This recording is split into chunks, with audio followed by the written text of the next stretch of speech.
Ipagpapatuloy na natin ang ating kwento, idol. Sa kanyang gulat niya ay napaupo ito habang ang mga kasama niyang mga goblin ay nagtitiktok sa kanyang gilid.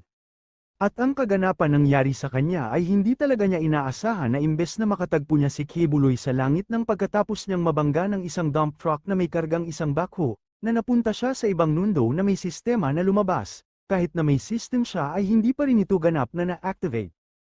Bukod sa makita ang ilang stats, mukhang wala itong ibang mga kakayahan, gayunpaman, hindi ako naging tamad nitong mga nakaraang araw, mula sa mga sinabi ng babaeng ito sa akin, nagkaroon ako ng kaunting pangunawa sa mundong ito. Ang mundong ito na nilikha ng Diyos ay may iba't ibang malalakas na mga halimaw, at ang mga tao ay nagtayo ng kanilang puwang sa kontinente na ito sa pamamagitan ng kanilang lakas. Ngunit ang goblin na pinagbuhusan ko ng bagong buhay ay ang pinakamahina at pinakadumihang halimaw sa mundong ito. Napakababa ng aking mga stats, kahit sa mga goblin, madaling mapatay ako.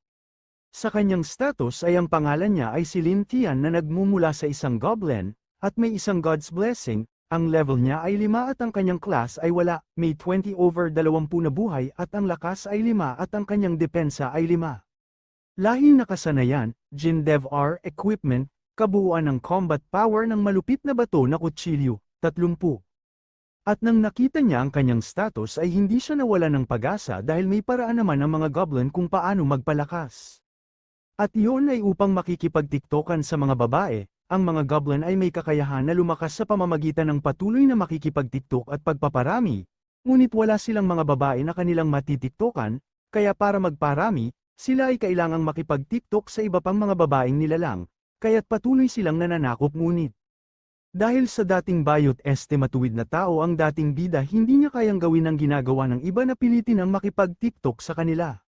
Natigil sa pag-iisip si Lin Tian na sinabi ng babae na huwag itong mag-alala. Pagkatapos ng mga araw na ito kasama ka, naiintindihan din ng babae na ngayon, na siya ay magkaiba talaga, hindi mo talaga gusto mabuhay kasama ang mga goblin. Hindi lang tumugon si Lin Tian at tinignan lang ang babae. Na sinabi pa ng babae na pinagmalaki niya na huwag nang mag-alala.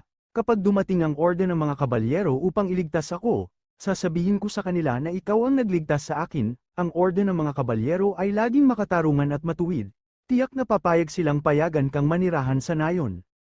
At inisip ni Lin Tian hindi siya nagkakamali, kahit na hindi ma-activate ang sistema, hanggat makakapit ako hanggang dumating ang mga tao upang iligtas sila at makuha ang kanilang proteksyon, maaari akong mabuhay muna at saka dahan-daang alamin kung paano i-activate ang sistemang ito.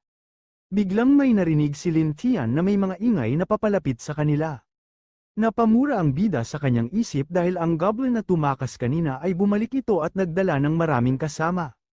Sinabihan ni Lin ang babae na magtago ito, at hinarap niya ang isang goblin na gustong-gusto niyang makuha ang babae para kanyang matiktokan ang babae para daw siya ay lalakas.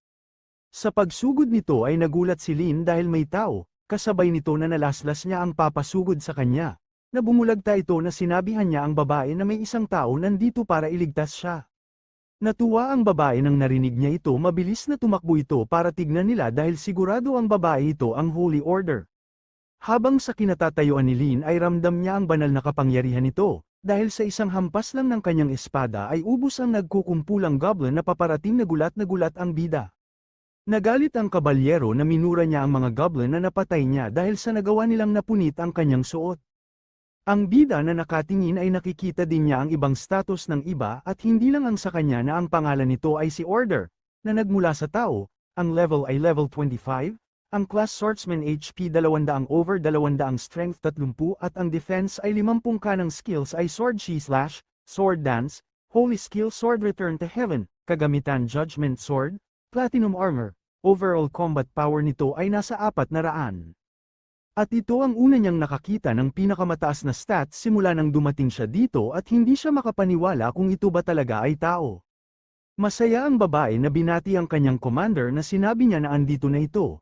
Bakit parang si Alucard at si Beatrix na tignan itong dalawang karakter na ito at ang ating bida ay isang minion sa kwentong ito. Napatuloy na iniisip ni Lin na madali lang natalo ng kabalyero ang mga goblins. Sa kabila nito may gulat sa kanyang mukha na pinigilan ni Lin ang babae na pati rin ito ay nagulat dahil ang espada ni Alucard ay papunta sa kanyang mukha. Mabuti ay mabilis nag-react si Lin at naiwas niya ang babae sa pag-atake ni Alucard. Nagtaka ang bida na kung bakit inatake niya ang babae na napatanong siya sa kanyang isipan na kung hindi ba sila pumunta para iligtas ang babae.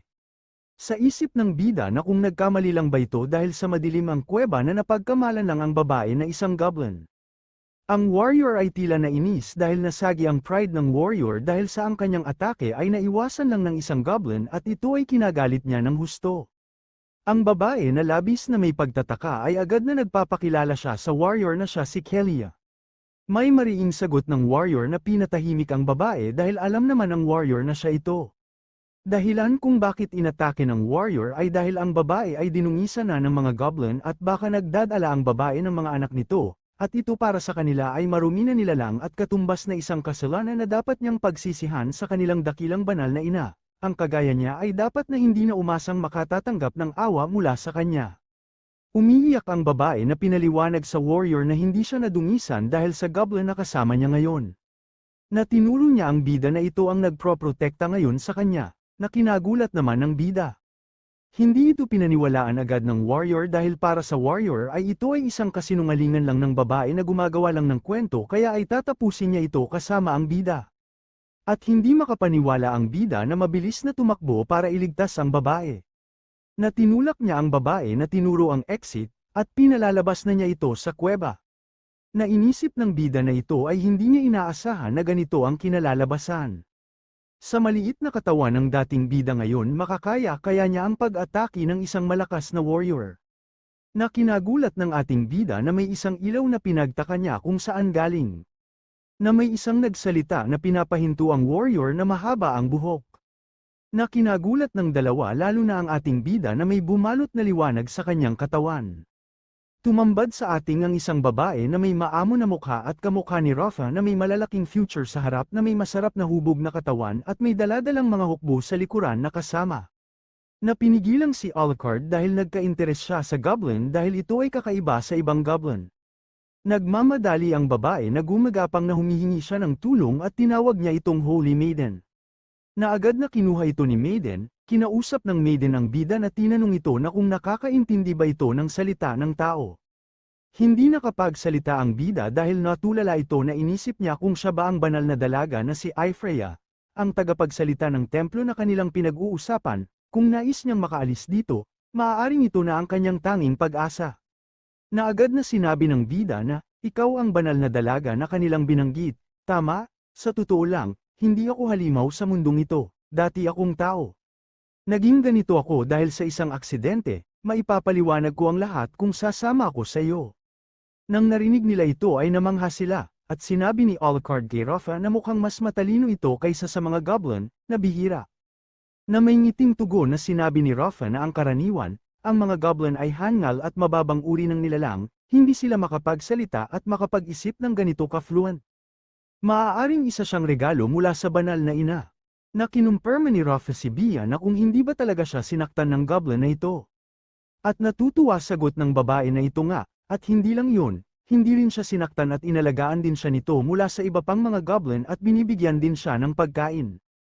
At pumayag na ang Maiden na isama nila ito dahil ito'y espesyal, kunin muna nila ito at pag-aaralan ng mabuti bago magdesisyon. Na tinanong niya ang bida na kung willing ba niyang sumama. Na walang pagdadalawang isip na pumayag na sumama siya rito.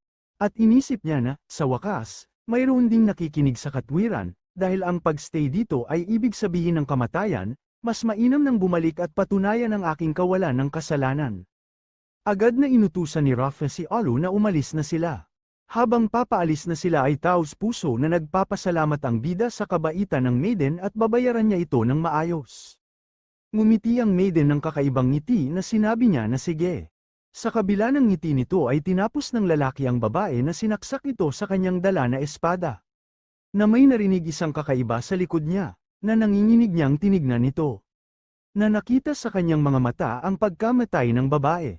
Na natulala siya sa pangyayari at hindi niya maunawaan kung bakit pinagpawisan ang mukha ng bida at sobra ang gulat sa kanyang mukha. Sa maamong mukha ng babae ay may tinatago tong kasamaan ng umiti ito ng masaya, na sinabihan ng bida na dapat talagang bayaran siya nito. Maraming salamat sa panonood.